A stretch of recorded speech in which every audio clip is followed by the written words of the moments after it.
ধোনি কোহলির হাত দিয়ে সেনা তহবিলে 20 কোটি। পুলওয়ামায় নিহত ভারতীয় জওয়ানদের শ্রদ্ধা জানাতে আসন্ন আইপিএল এর উদ্বোধনী অনুষ্ঠান বন্ধের সিদ্ধান্ত আগেই জানিয়েছিল ভারতীয় ক্রিকেট বোর্ড। এবার আরো এক কদম এগিয়ে সেনা তহবিলে 20 কোটি টাকা অনুদানের সিদ্ধান্ত নিয়ে ফেলল আইপিএল গভর্নিং কাউন্সিল। 2018 আইপিএল এর উদ্বোধনী অনুষ্ঠানে খরচ হয়েছিল 15 কোটি টাকা। এবার তার সঙ্গে আরো 5 কোটি সংগ্রহ করে পুরো টাকাটাই ভারতীয় সেনাকে অনুদান হিসেবে দেওয়া হচ্ছে। আগামী 23 মার্চ দ্বাদশ আইপিএল এর উদ্বোধনী ম্যাচে নামবে চেন্নাই সুপার কিংস এবং রয়্যাল চ্যালেঞ্জার্স ব্যাঙ্গালোর। সেই সন্ধ্যায় চেন্নাইয়ে সংগৃহীত অর্থের পুরোটাই তুলে দেওয়া হবে সেনা কর্তাদের। ভারতীয় বোর্ড সূত্রে জানা গিয়েছে, আইপিএল গভর্নিং কাউন্সিলের তরফে চেন্নাইয়ের এম.এ. চিদম্বরম স্টেডিয়ামে উদ্বোধনী ম্যাচের সন্ধ্যায় আমন্ত্রণ জানানো হবে ভারতীয় সেনা, নৌসেনা এবং বায়ুসেনার আধিকারিকদের। তাদের হাতে সংগৃহীত অর্থ তুলে দেবেন বিরাট কোহলি এবং মহেন্দ্র সিং ধোনি। গত 14 ফেব্রুয়ারি কাশ্মীরের পুলওয়ামায় জঙ্গি হানায় নিহত সিআরপিএফ জওয়ানদের শ্রদ্ধা জানাতে ভারতীয় সেনাকে 5 কোটি টাকা অনুদানের প্রস্তাব দিয়েছিল ভারতীয় ক্রিকেট বোর্ডের অস্থায়ী সভাপতি ডি.কে. খান্না।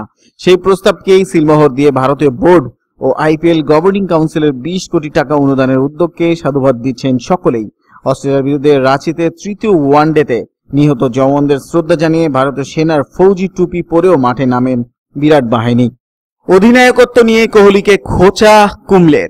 বর্তমান ভারত অধিনায়ক বিরাট কোহলি মাঠে যখন দলকে নেতৃত্ব দেন, তখন তাকে প্রাক্তন অধিনায়ক তথা উইকেট রক্ষক এম.এস. ধোনির থেকে পরামর্শ নিতে দেখা যায়। শুধু তাই নয়, উইকেটের পিছনে দাঁড়িয়ে বোলারদের এবং ফিল্ডারদের দিক নির্দেশনাও দেন মাহি।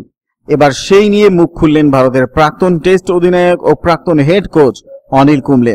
ক্রিকেট নেক্সটকে দেওয়া সাক্ষাৎকারে তিনি জানান, আমার মনে হয় বিরাট অনেকটাই স্বচ্ছন্দ বোধ করে অধিনায়ক হিসেবে যখন এম.এস. উইকেটের পিছনে থাকে। শুধু তাই নয়, ধোনির সঙ্গে বিরাট পরামর্শ নেওয়ার ফলে দলে অনেক লাভবান হয়। কুম্বলে আরো জানান, এম.এস. অনেকটা সময় ধরে অধিনায়ক ছিল ও উইকেটের পিছনে থাকে, ফলে ম্যাচটাকে ভালোভাবে পড়তে পারে। বোলারদেরও পরামর্শ দেয় কোন লাইনে বল ফেলা উচিত, তার সঙ্গে ফিল্ডিং কেমন হওয়া উচিত। তাতেও বিরাট ধোনির উপর কিছুটা নির্ভরশীল, যেটা শেষ দুটি একদিনের ম্যাচে বিরাট মিস করেছে।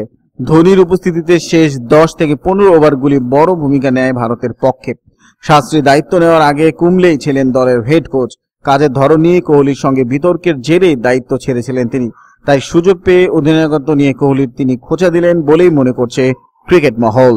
বন্ধুরা, এতক্ষণ আমাদের সাথে থাকার জন্য ধন্যবাদ। ভিডিওটি ভালো লাগলে একটি লাইক দিন, আপনার বন্ধুদের সাথে শেয়ার করুন। এসটিভি ক্রিকেট ইউটিউব চ্যানেলটিকে সাবস্ক্রাইব করে পাশের বেল আইকনে ক্লিক করে সকল আপডেট পেতে আমাদের সাথেই থাকুন। ধন্যবাদ।